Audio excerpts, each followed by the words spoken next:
Kaftan TV Yorùbá, ṣàfojúsùn ayé tó rẹwà. Fún mi ní Bíbélì ìràwọ̀ ayọ̀ láti máa yọ̀ wá fẹ́ni tí jíǹgbé, kò sí ìjì tí ó lè bòdì dán rẹ̀. Jésù ti gbà àwọn tó ti sọnù. Fún mi Bíbélì ìròyìn mímọ́ dídán, mọ́lẹ̀ rẹ̀ yóò tọ́ mi lọ́nà tòrò. Ẹ̀kọ́ ìlérí òfin ìfẹ́ papọ̀, kóru tó kọjá sọ́jà ìnípẹ̀kun. A kí yín káàbọ̀ sí ètò yìí, ètò wa Jẹ́ kí Bíbélì sọ̀rọ̀, ètò tí ìjọ Kristi lóńdó àti ìjọ Kristi níbi gbogbo tí wọ́n ń ṣe olùgbọ̀wọ́ rẹ̀. Orúkọ tèmi lẹ́ẹ̀kan sí kò yí padà, Fáṣọ̀nù Victor, Ajíhìnrere Kristi. Kí a tó tẹ̀síwájú nínú ètò ìdánilẹ́kọ̀ọ́ tá a ní fún wa lónìí, ẹ jẹ́ kí a tẹríba fún àdúrà. Bàbá wa mímọ́ tí ń bẹ lọ́run, Olódùmarè ọba ayérayé, bàbá wa nípasẹ̀ Jésù Kristi Olúwa, aláàánú àti olóore ọ̀fẹ́ jùlọ, olú alágbára àti ọlọ́gbọ́n jùlọ ní. Adúpẹ́ fún ìwàláàyè lórí ayé wa lónìí àti lọ́jọ́ gbogbo. Adúpẹ́ torí pé ẹ̀lẹ́ ń tọ́jú wa. Ọpẹ́ ló yẹ yín, ìyìn ló yẹ yín, ògo ló yẹ yín. Ọlọ́run wa, ẹ jọ̀ọ́ nínú àánú àtọlá ńlá yín kí ẹ gba ọpẹ́ wa. Ẹ bá wa sọ̀rọ̀ lónìí, kí ẹ kọ́ wa mọ̀ ọ́ ṣe, kí ìfẹ́ yín ó di mímọ̀ lọ́kàn wa. Bẹ́ẹ̀ ni kí ẹ gbàkóso gbogbo. Ní orúkọ Jésù Kristi náà, Olúwa àti Olùgbàlà wa. Àmín. Lẹ́ẹ̀kan sí a kí wa káàbọ̀ sí ètò yín, ètò wa Jẹ́ kí Bíbélì sọ̀rọ̀. A fi ọpẹ́, ìyìn, ògo, ọlá, agbára àti ìbùkún fún Ọlọ́run Ẹlẹ́dàá wa fún oore rẹ̀ lórí ayé wa àti ọwọ́ ìbùkún rẹ̀ aláìlẹ́gbẹ́ àti aláìlópin, èyí tí a ń rí gbà lọ́nà gbogbo, nígbà gbogbo àti níbi gbogbo. A sì dúpẹ́ lọ́wọ́ Ọlọ́run fún àwọn ènìyàn wa tí a jọ ń kẹ́kọ̀ọ́ Ọlọ́run papọ̀ nílé. A mọ̀ pé pẹ̀lú ìbùkún àti oore-ọ̀fẹ́ Ọlọ́run la bá yín. Ìbùkún àti oore-ọ̀fẹ́ Ọlọ́run yóò máa di mímọ̀ sí lórí ayé wa. A sì dúpẹ́ fún àwọn gbogbo tí Ọlọ́run ṣe fún wa, ọwọ́ ìtọ́jú àti ààbò rẹ̀ lé wa lórí. Ògo ni forúkọ Ọlọ́run wa. Tẹ́ ẹ bá gbàgbé, à ń kọ́ ẹ̀kọ́ kan lọ́wọ́ nípa èso ti ẹ̀mí. Ní ọ̀sẹ̀ tí ó kọjá lọ, a sọ̀rọ̀ nípa èso ti ẹ̀mí mẹ́ta. A sọ̀rọ̀ nípa ìfẹ́, a sọ̀rọ̀ nípa ayọ̀, a sì sọ̀rọ̀ nípa àlàáfíà. Àwọn èso tẹ̀mí mẹ́ta tí a lóore ọ̀fẹ́ láti sọ̀rọ̀ nípa rẹ̀ ní ọ̀sẹ̀ tí ó kọjá nìyí. Lónìí a fẹ́ tẹ̀síwájú nínú ẹ̀kọ́ tí ń ṣe èso ti ẹ̀mí apá kejì, Fruit of the Spirit part 2. Tá fẹ́ sọ̀rọ̀ nípa rẹ̀ lónìí. So ibi tá a ti dáni dúró, a ti sọ̀rọ̀ ní ọ̀sẹ̀ tó kọjá lọ nípa ìfẹ́, a sọ̀rọ̀ nípa ayọ̀, a sì sọ̀rọ̀ nípa àlàáfíà gẹ́gẹ́ bí àwọn èso tí yóò jẹyọ nínú wa ní ìgbà tá a bá ti gba ẹ̀mí Ọlọ́run láàyè nínú ayé wa kó máa darí wa. Báwo la ṣe lè gbẹ̀mí Ọlọ́run láàyè? A ti kà á sí wa létí pé Ìṣe Àpọ́sítélì orí kejì, nígbà tá a kíyèsí ẹsẹ̀ 38 tó kà báyìí pé Pétérù sì wí fún wọn pé, ẹ ronúpìwàdà kí a sì baptisi olúkúlùkù ní orúkọ Jésù Kristi fún ìmúkúrò ẹ̀ṣẹ̀ yín, ẹ̀yin ó sì gba ẹ̀bùn ẹ̀mí mímọ́. Ohun tá a rí kà nínú ọ̀rọ̀ Ọlọ́run ni bí ènìyàn ṣe ń gba ẹ̀mí Ọlọ́run nìyí gẹ́gẹ́ bí àkọsílẹ̀ ọ̀rọ̀ Ọlọ́run. So ní ìgbà tí èèyàn bá ṣe ìbaptisí, ẹ̀mí Ọlọ́run yóò dé gẹ́gẹ́ bí èdìdì pé a ti yà wá sọ́tọ̀ gẹ́gẹ́ bí ọmọ. Nígbà náà tá a bá wá ń tẹ̀síwájú nínú ìfẹ́ Ọlọ́run àti nínú ọ̀rọ̀ mímọ́ Olúwa, èso yóò wá jẹyọ. Èso ẹ̀mí ni yóò jẹyọ. A ti sọ̀rọ̀ nípa ìfẹ́, a sọ̀rọ̀ nípa ayọ̀, a sì sọ̀rọ̀ nípa àlàáfíà. A fẹ́ tẹ̀síwájú láti sọ̀rọ̀ nípa àwọn èso ti ẹ̀mí tí ó kù.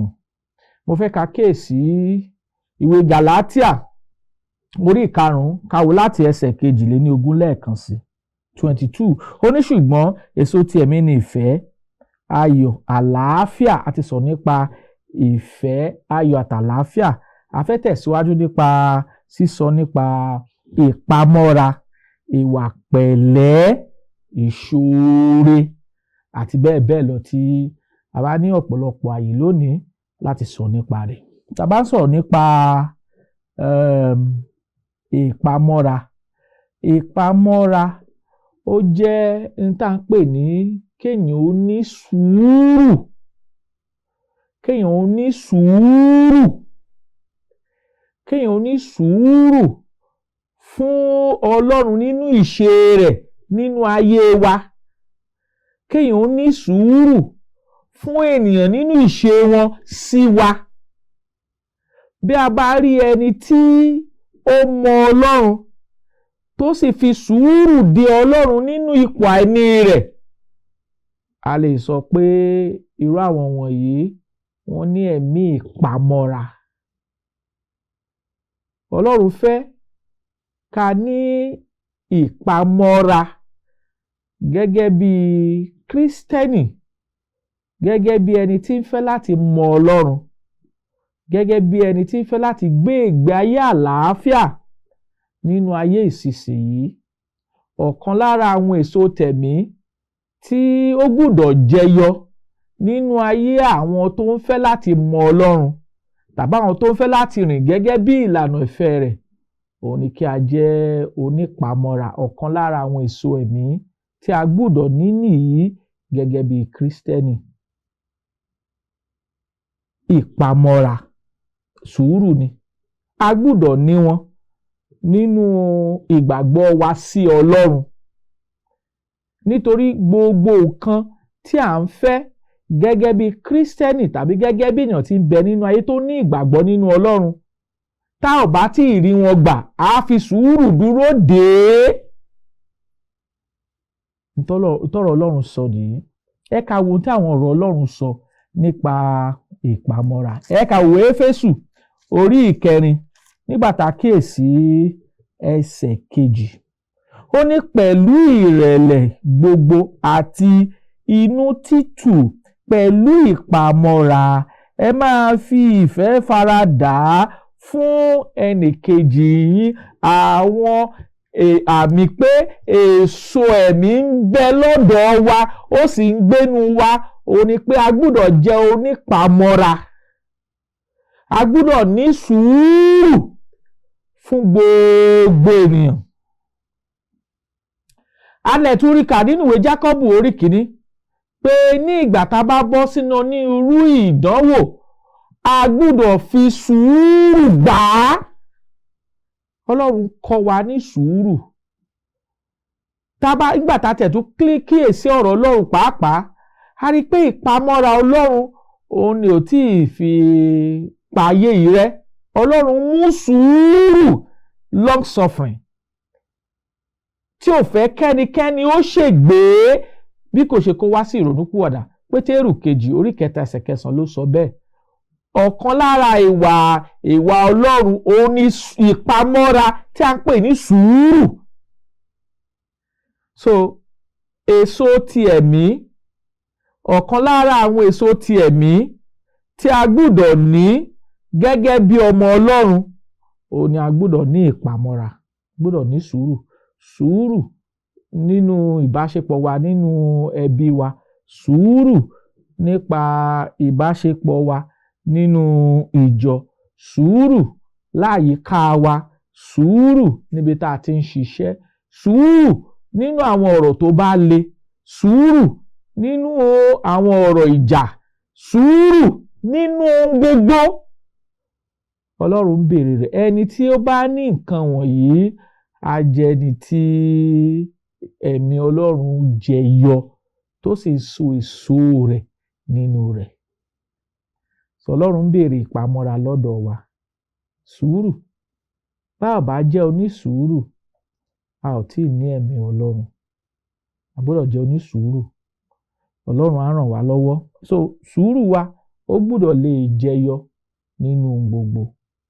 Ó gbọ́dọ̀ lè jẹyọ nípa pé à ń dóde Ọlọ́run fún èsì àdúrà èyí tí à ń bẹ Ọlọ́run fún.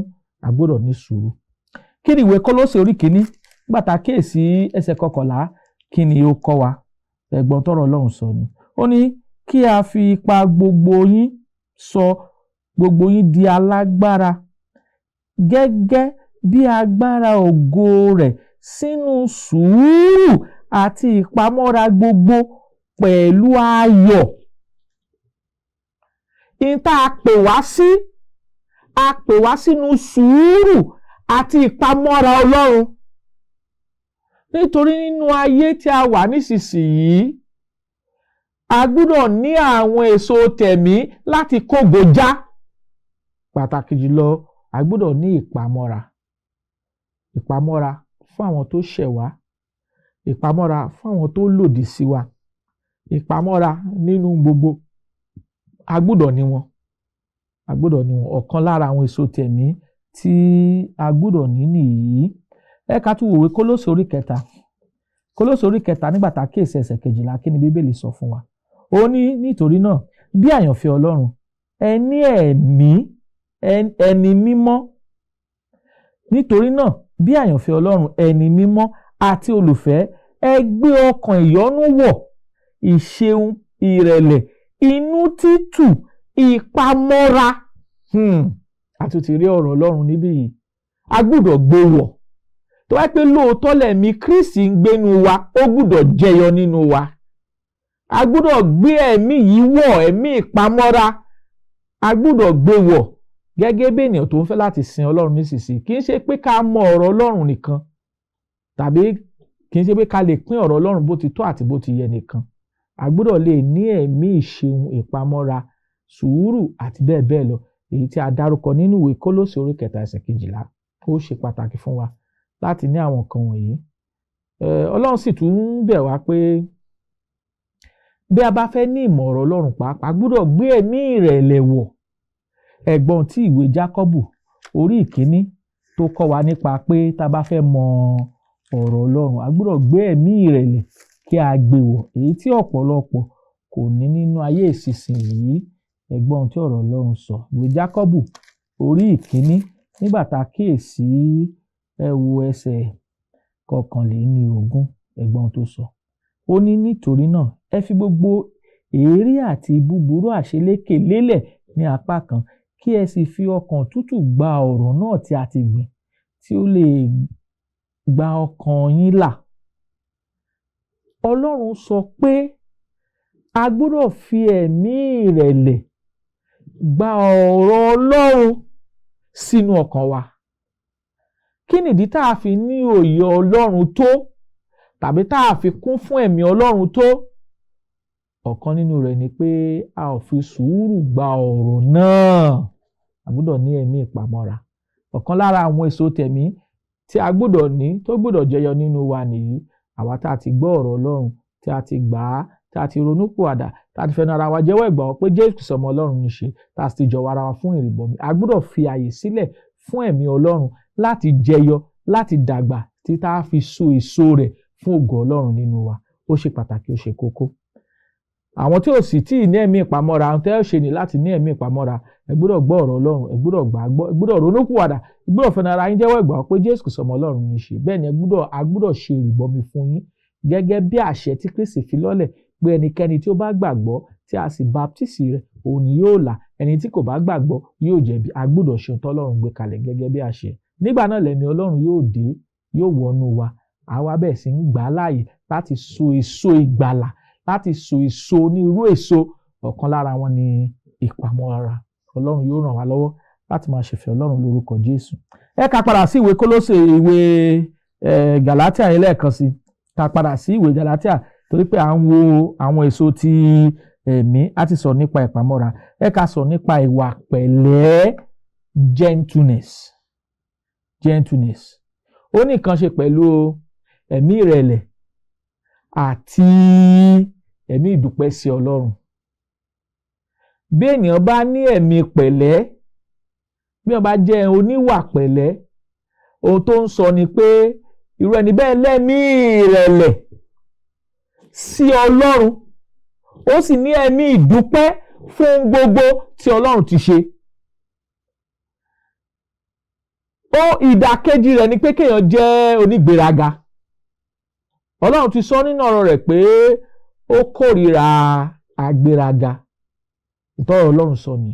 Ṣé tó bá ní ìwà pẹ̀lẹ́, Ọlọ́run sì ń béèrè ìwà pẹ̀lẹ́ lọ́wọ́ gbogbo. Tí o bá ní ìwà pẹ̀lẹ́, ó túmọ̀ sí pé èèyàn ní ẹ̀mí ìrẹ̀lẹ̀, èèyàn sì ní ẹ̀mí ìdúpẹ́ sí Ọlọ́run. Ẹni tó bá ní ìwà pẹ̀lẹ́ á mọ̀ pé Ọlọ́run ní olórí, òun ní orí ohun gbogbo, òun ní orísun ohun rere gbogbo fún wa. Á mọ̀ pé láìsí Ọlọ́run, ohun gbogbo tí a ní tàbí tí ó ní ọ̀dọ̀ rẹ̀ ló ti wá. Ìwé Jákọ́bù orí kìíní ẹsẹ̀ 17, James 1:17, ó sọ fún wa pé onírú ẹ̀bùn gbogbo ó ti ọ̀dọ̀ bàbá wá, ẹni tí kò sí àyídáyidà. Oríṣiríṣi ẹ̀bùn rere gbogbo ọ̀dọ̀ Ọlọ́run ló ti wá. Ẹni tó ní ìwà pẹ̀lẹ́ á gbà pé onírú ìbùkún gbogbo tí òun ti rí gbà láti ọ̀dọ̀ Ọlọ́run ni, ìyẹn náà la máa fi hùwà.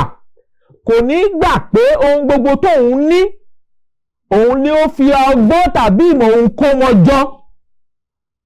Ọ̀rọ̀ Ọlọ́run tún sọ fún wa nínú ìwé Deuteronomy orí kẹjọ nígbà tá a kíyèsí ẹsẹ̀ 18. Ó sọ fún wa pé Ọlọ́run sọ fún àwọn Ísírẹ́lì, ó ní òun lòun fún wọn ní okun láti ṣiṣẹ́ àti láti kó ọrọ̀ jọ. Bí ènìyàn ò bá lókun kò lè ṣiṣẹ́, bí ènìyàn ò bá dẹ̀ ṣiṣẹ́ kò lè kó ọrọ̀ jọ. A gbọ́dọ̀ gbà pé ìwà pẹ̀lẹ́ máa jẹ́ kí ènìyàn ó gbà pé ohun gbogbo tóun ní àtọ̀dọ̀ Ọlọ́run ló ti wá, àti wípé pẹ̀lú ìdúpẹ́ sí Ọlọ́run la máa fi jẹ́ kó hùwà pẹ̀lẹ́, torí pé ó gbà pé Ọlọ́run ni orísun ohun gbogbo tí òun ní. A jẹ́ oníwà pẹ̀lẹ́, ìwà tútù sí àwọn ènìyàn gbogbo, àtàwọn tó hùwà rere sí àtàwọn tí ò hùwà rere sí. Àwọn kan wọ̀nyí ṣe pàtàkì, ó ṣe kókó. Ó sì èèyàn tó bá ó nílò kéèyàn jẹ́ alágbára ènìyàn, a strong man, láti gbé ìgbé ayé ìwà pẹ̀lẹ́. Ó nílò kéèyàn jẹ́ ẹni tó lágbára. It takes a strong man to live a gentle spirit or a gentle life. So èso ẹ̀mí ni. Kò sí bí èèyàn ṣe lè gbé ìgbé ayé ìwà pẹ̀lẹ́ láì bá ní ẹ̀mí Ọlọ́run. Kò sí bí èèyàn ṣe lè jẹ́ ní pẹ̀lẹ́ láì bá ní ẹ̀mí Ọlọ́run. Èèyàn kì í ní ẹ̀mí pẹ̀lẹ́ nítorí pé ó fẹ́ lẹ́mí pẹ̀lẹ́. Ẹ̀mí Ọlọ́run á máa jẹ́ kí ìwà pẹ̀lẹ́ ó rọrùn fún wa láti gbé ayé pẹ̀lẹ́ kó rọrùn fún wa láti gbé. Ó sì máa ń jẹ́ kí ìgbé ayé Kristi, ìgbé ayé tí Kristi gbé kó rọrùn fún wa láti gbé tá bá lẹ́mí Ọlọ́run. Bá bá lẹ́mí Ọlọ́run á nira.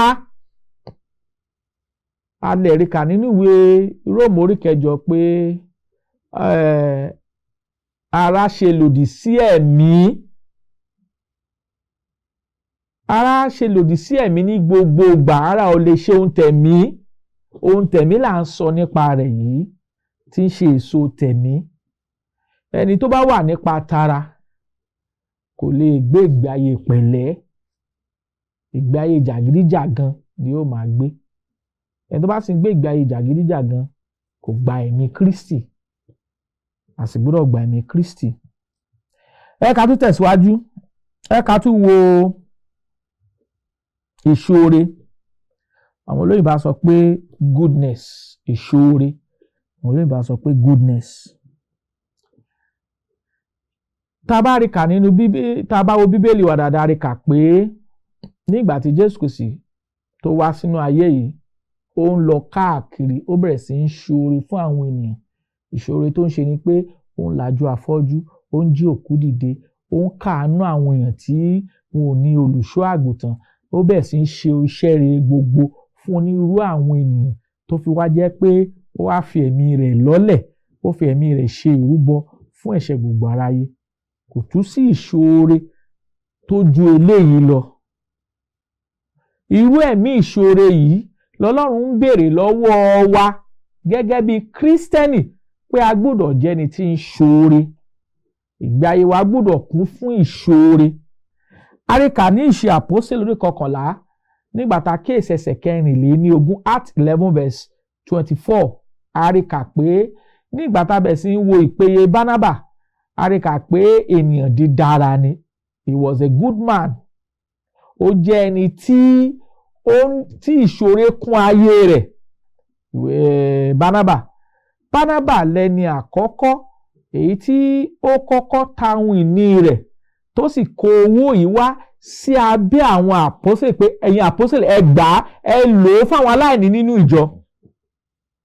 Ẹ̀mí ìṣòro yìí ó wà nínú ìgbé ayé Bánábà nítorí pé ó ti gba ẹ̀mí Ọlọ́run láàyè, ó ti dà Kírísítẹ́nì.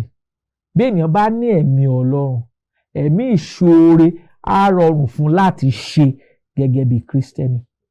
A sì tún kì wá nílọ̀ náà nínú ìwé Hébérù orí 13 nígbà tá a kíyèsí ẹsẹ̀ 16, ẹgbọ́n tọ̀rọ̀ Ọlọ́run sọ. Ó ní ṣùgbọ́n àti máa ṣoore òun àti máa pín fúnni ẹ má ṣe gbàgbé, nítorí irú ẹbọ wọn ni inú Ọlọ́run dùn sí jọjọ. So a kì wá nílọ̀ níbí pé a gbọ́dọ̀ gbàgbé láti máa ṣoore, a gbọ́dọ̀ gbàgbé láti máa pín fúnni, nítorí nínú nǹkan wọ̀nyí nínú Ọlọ́run dùn sí. Ẹni tí ó bá ti gba ẹ̀mí Kristi ó gbọ́dọ̀ ní ẹ̀mí ìṣoore, ó gbọ́dọ̀ ní ẹ̀mí ìṣoore torí pé Kristi lọ káàkiri ó bẹ̀ sí ń ṣoore fún àwọn ènìyàn, ó ń tọ́jú àwọn aláìní, ó ń jí òkú dìde, ó ń pèsè oúnjẹ fáwọn tí kò lóúnjẹ, ó ń ṣe ní irú iṣẹ́ àmì àti iṣẹ́ ìyanu. Ìṣoore nìyí. Àwọn tá a mọ Ọlọ́run, àwọn tó fẹ́ láti mọ Ọlọ́run, wọ́n gbọ́dọ̀ kún fún ẹ̀mí yìí. Eléyìí ṣe pàtàkì, ó ṣe kókó. A gbọ́dọ̀ ṣoore fún àwọn aláìní, a gbọ́dọ̀ ṣoore fún àwọn opó àtàwọn aláìní bàbá. Èyí tí Ọlọ́run kọ́ wa nìyí. So á sì rọrùn fún wa ní ìgbà tí ẹ̀mí Ọlọ́run bá ń gbénu wa, torí ẹ̀mí Ọlọ́run tó ń gbénu wa òun ni yóò so èso nǹkan wọ̀nyí nínú wa. So bí ènìyàn bá lòun mọ Ọlọ́run, tí ìṣòro jẹ́ ohun tó nira láti ṣe fún, kò tí ì mọ Ọlọ́run tó, kò ní ìfẹ́ Ọlọ́run tó, kò sì ní òye Ọlọ́run tó. Eléyìí gbọ́dọ̀ yé wa bí a ti ń tẹ̀síwájú. À ń wo àwọn èso ti ẹ̀mí, a sì ti wo ìfẹ́, ayọ̀, àlàáfíà, a ti wo ìpamọ́ra, a ti wo ìwà ìpẹ̀lẹ́, a sì ń wo ìṣoore lọ́wọ́lọ́wọ́. Ọlọ́run ń béèrè lọ́wọ́ Kírísítẹ́nì olóòótọ́ pé a gbọ́dọ̀ lẹ́mìí ìṣoore. Ọ̀kan lára àwọn èso tẹ̀mí tá a farahàn nínú ìgbé ayé wa nìyí bí a ti ń tẹ̀síwájú ìrìn àjò wa níwájú Ọlọ́run nípasẹ̀ Jésù Kristi. So bí ẹ̀mí ìṣoore bá sí nínú wa, nǹkan kan ti ṣe ìgbàgbọ́ wa nínú Ọlọ́run nípasẹ̀ Kristi. Ẹ ká tún wo ìgbàgbọ́. Ìgbàgbọ́ òní kéèyàn gba Ọlọ́run gbọ́ gẹ́gẹ́ bí ọ̀rọ̀ rẹ̀.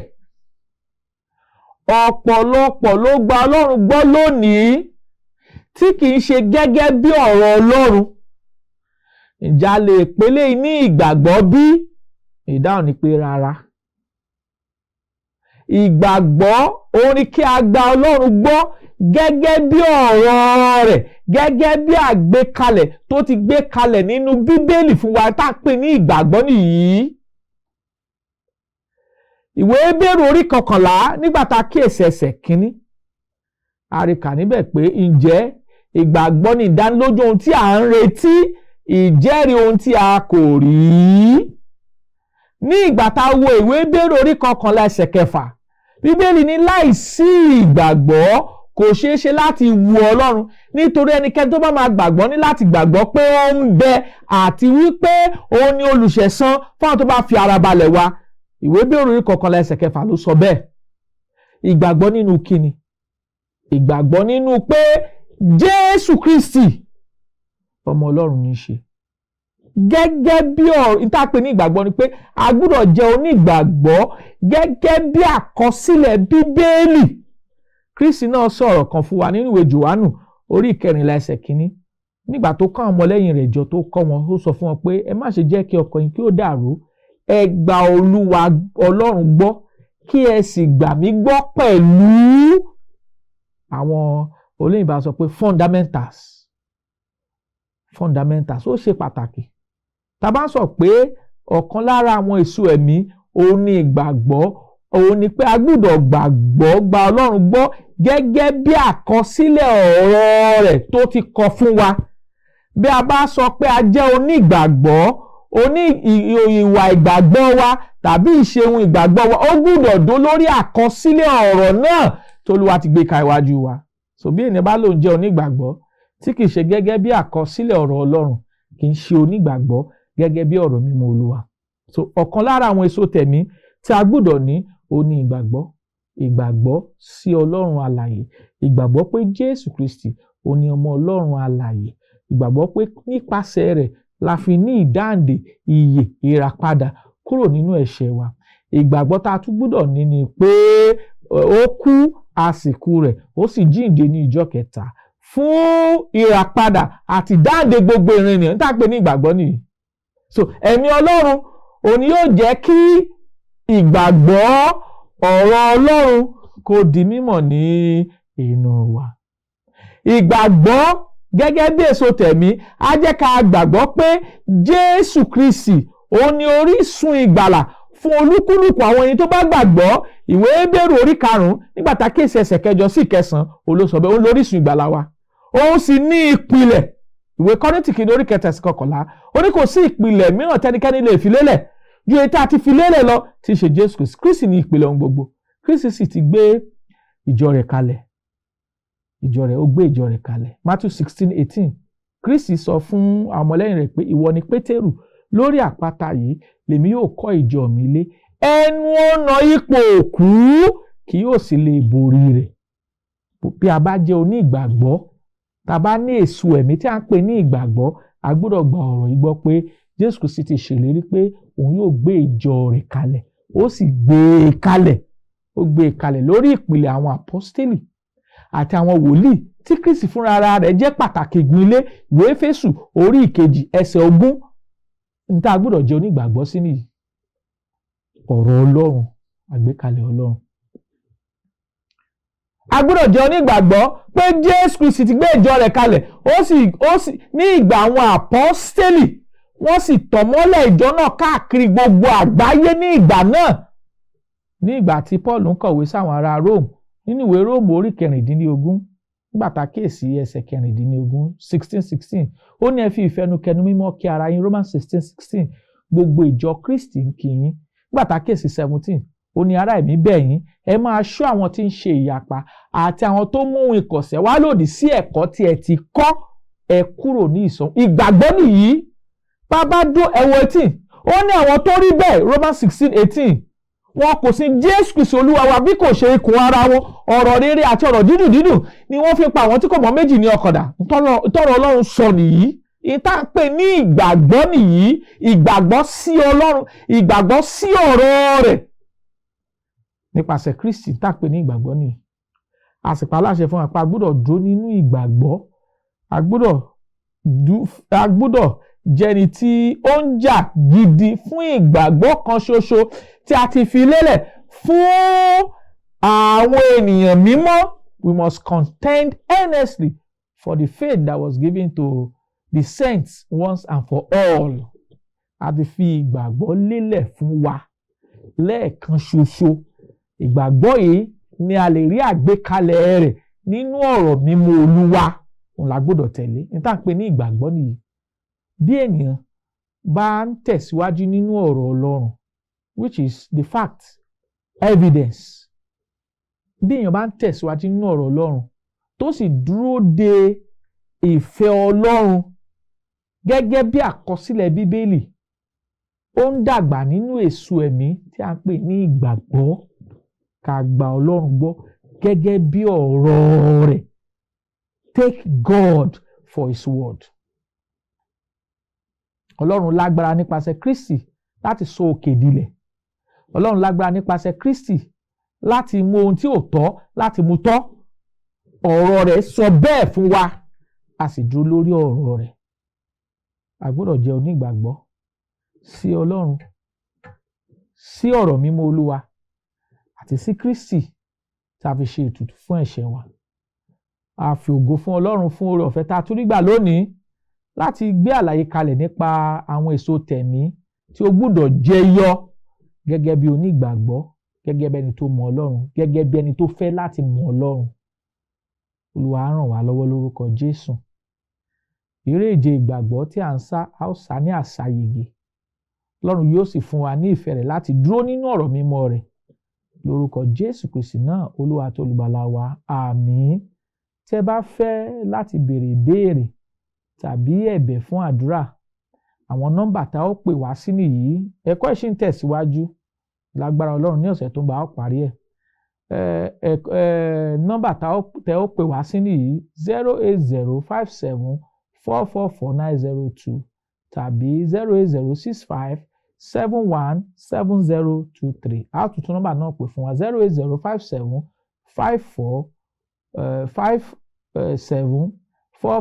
08057544902 tàbí 08065717023. Kí àlàáfíà àti wàláàyè Ọlọ́run kí ó máa bá wa gbé, kó sì kọ́ wa mọ̀ ọ́ ṣe, kó sì fún wa ní ẹ̀mí rẹ̀ gẹ́gẹ́ bí ìfẹ́ rẹ̀. Lórúkọ Jésù Kristi Olúwa wa, àmín. Fún mi ní Bíbélì ìràwọ̀ ayọ̀ láti máa yọ̀ wá fẹ́ni tí jíǹgbé. Kò sí ìjì tí ó lè bòdì dán rẹ̀. Jésù ti gbà àwọn tó ti sọnù. Fún mi Bíbélì ìròyìn mímọ́ dídán. Mọ́lẹ̀ rẹ̀ yóò tọ́ mi lọ́nà tóóró. Ẹ̀kọ́ ìlérí òfin ìfẹ́ papọ̀. Kóòrù tó kọjá sọ́jà ìnípẹ̀kun.